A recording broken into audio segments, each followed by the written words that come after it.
C'est en voyant la météo à l'extérieur qu'on se rend compte comment on est chanceux de courir à l'intérieur.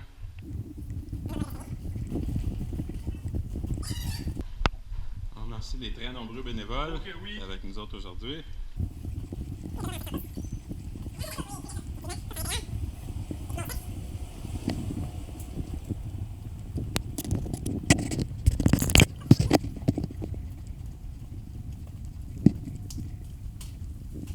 Un autre de nos très nombreux bénévoles.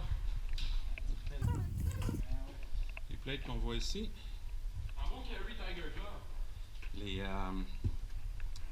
distances sont déterminées par les cônes. Vous avez compris que bleu étant le plus facile, jaune intermédiaire et rouge le plus difficile, ou plus longue distance visée pour les hommes.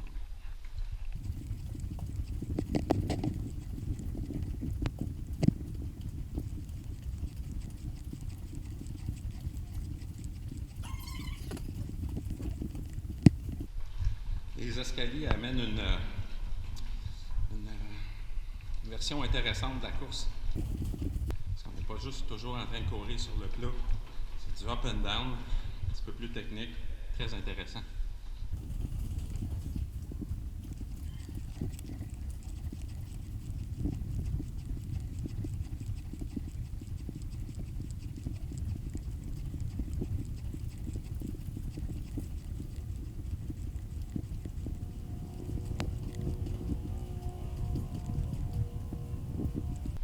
Un autre bénévole, on remercie beaucoup. Ce fameux mur d'escalade sous la supervision de la très gentille et très serviable Julie.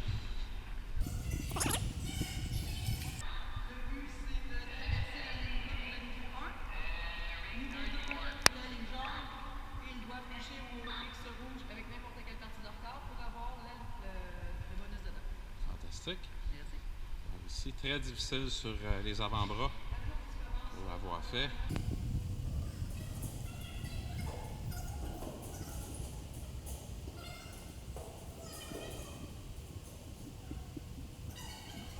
Au niveau de difficulté de ce mur-là, ce qui vient causer, c'est qu'il vient solliciter beaucoup les avant-bras et produit beaucoup d'acide lactique pour le reste de la course.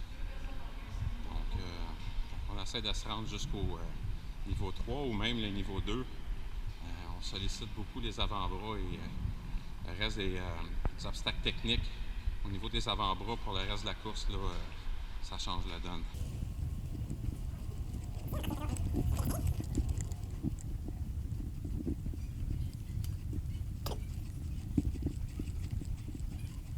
a la chance de voir ici Stéphanie à l'œuvre.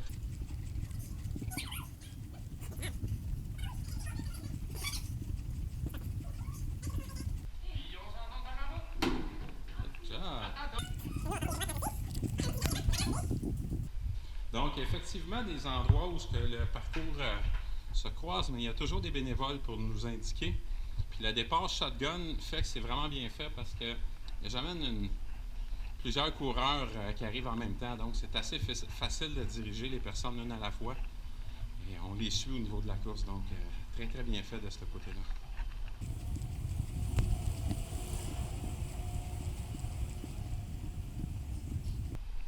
Toute bonne course à obstacles qui se respecte, on a une section équilibre. Merci beaucoup encore à nos gentils bénévoles. Bonjour monsieur. Jusqu'ici, chaque obstacle qui n'est pas complété, ça représente 15 burpees. On peut voir que tous les corridors de l'école, les escaliers sont très très bien exploités. Ça nous permet de faire beaucoup de kilométrage à l'intérieur dans les corridors.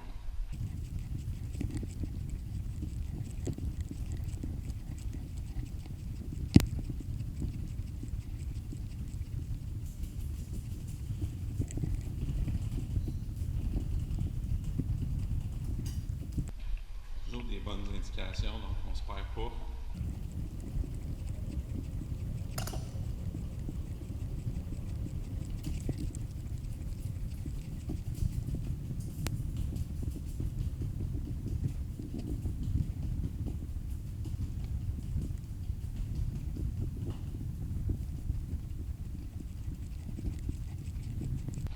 longues sections qui nous permettent de courir. Donc c'est pas juste concentration d'obstacles, mais c'est vraiment une course jusqu'à même les coureurs, ceux qui sont un petit peu moins agiles dans les obstacles, ont quand même la chance de faire un bon temps. Là.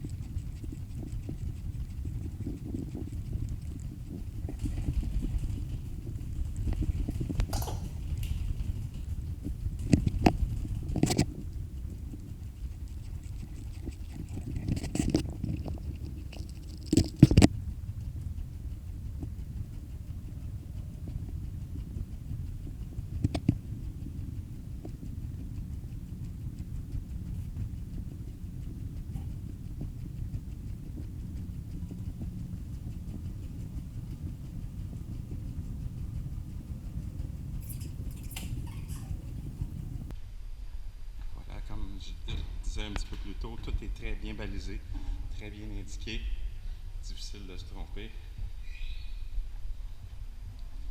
Les fameux traîneaux, si vous êtes comme moi et vous vous dites hey, il y a des roues, ça va être facile, détrompez-vous. Quand même très difficile, vous voyez le niveau de difficulté dessus, là. Quand même très difficile, et non seulement c'est difficile aller, mais c'est encore plus difficile revenir. Donc on les prend à la distance qu'on doit les pousser. Dépasser, les deux premières roues doivent dépasser la ligne bleue à l'extrémité ici. Une fois que c'est fait, on revient. Et comme je le mentionnais, le retour est encore plus difficile que l'aller. Donc, les jambes, non seulement les avant-bras sont taxés, sont sollicités dans cette course-ci, mais les jambes le sont également.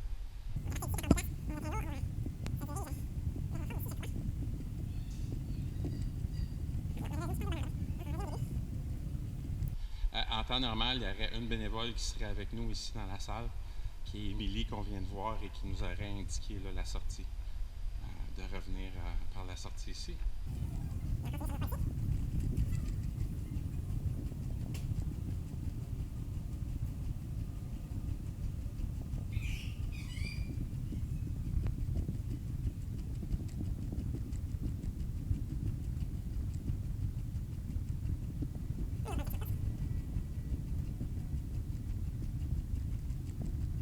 En résumé, c'est pas mal ça tout le long de la course.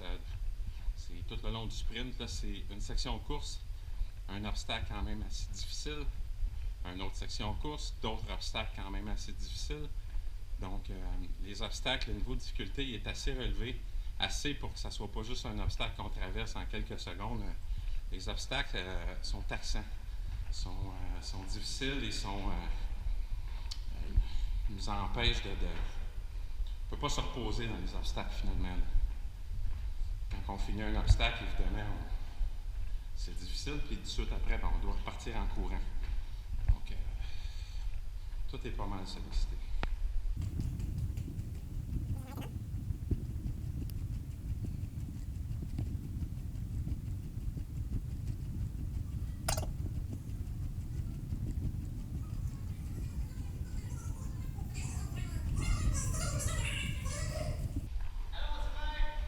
Merci à nos bénévoles. Et la machine de Sylvain. David qui a fait sa course tantôt, ça a très bien été. Merci mon ami. Merci à toi. Ça va selon les groupes d'âge puis le sexe de la personne dans le fond. Ici, la première corde qui est de 8 pieds pour les moins de 12 ans. Ensuite, vous avez pour les 13 à 17 ans qui est 10 pieds.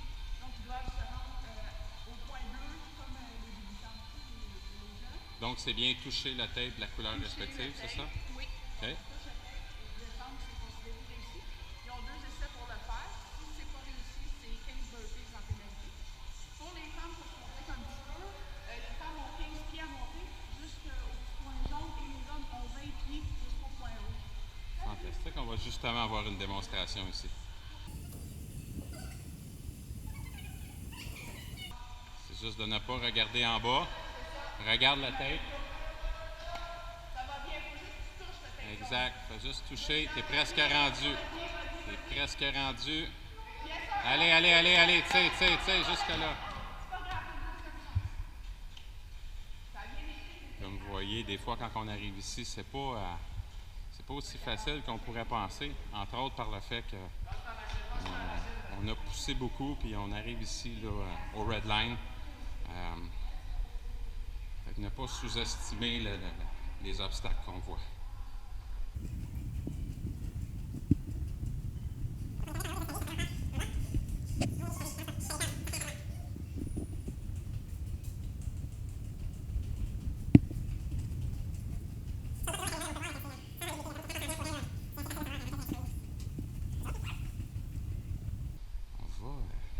La porte ici, ça va être coupé au montage, mais c'est où est-ce que je me suis rendu en courant tantôt.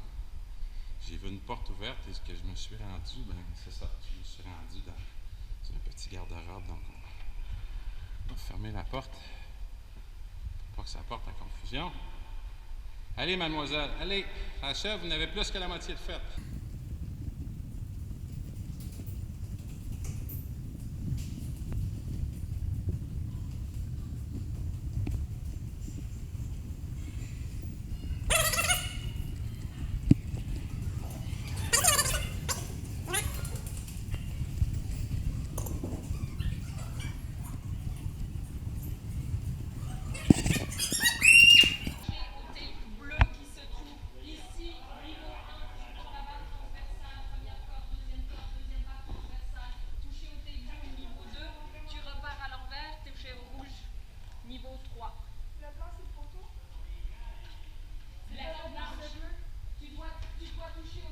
Si tu es un peu gazé, tu peux laisser passer des personnes en avant de toi si tu penses que tu es un petit peu fatigué. Est-ce que je suis obligée de toucher droit avec mes pieds?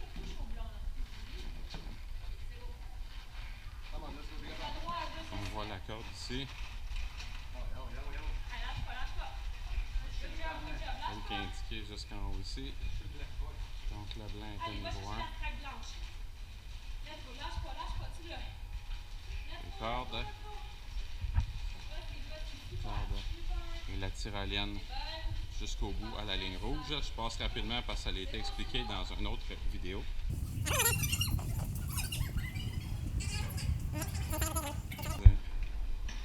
T'en prends un, tu prends 12 bleus, t'en vas 18? Oui. C'est ça.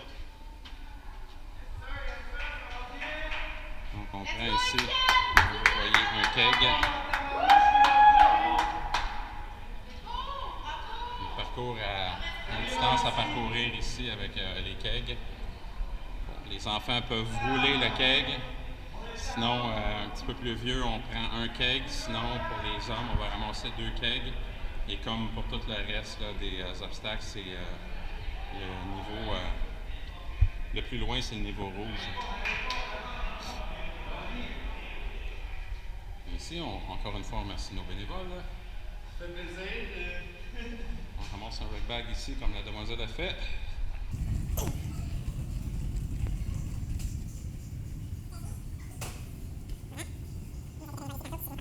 Finalement, il faut prendre comme le jeune homme ici. On pousse notre rec bag en dessous de toutes les tables que vous voyez là.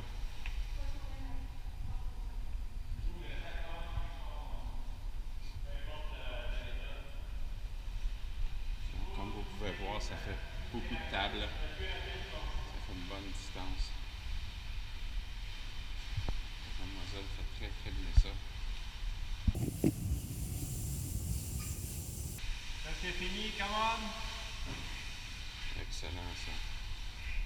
On prend le sac au-dessus des bois. Pourquoi, Vincent?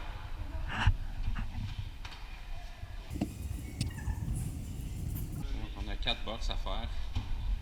Traverser comme ça, simplement. Tu s'en vas là-bas, la porte jaune. Tu montes en haut.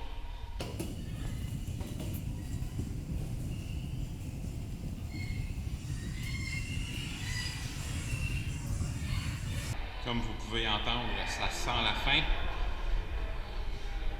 Beaucoup plus de bruit ici. On vient légèrement sur nos pas simplement pour retourner porter le rec bag. Le rec bag est déposé jusqu'ici. Et on revient sur nos pas.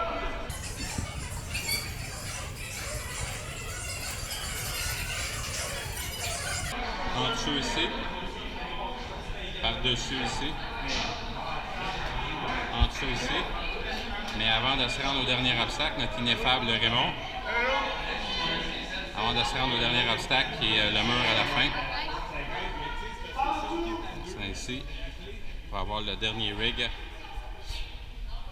Est-ce que tu veux nous expliquer ce qu'on a besoin de faire ici, Sean? OK, ben, on va regarder la demoiselle passer.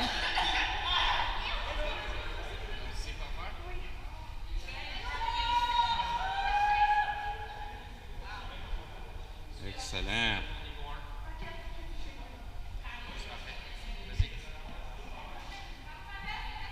Donc, on prend les anneaux ici. Le premier niveau est indiqué par la tête bleue. On continue jusqu'à la fin avec les anneaux qu'on a ici.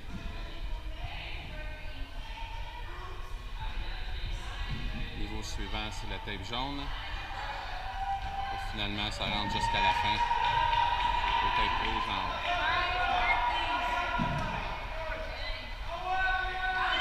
On sort de la salle par ici.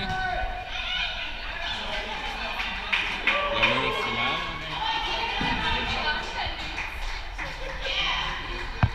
Le mur final et la ligne d'arrivée.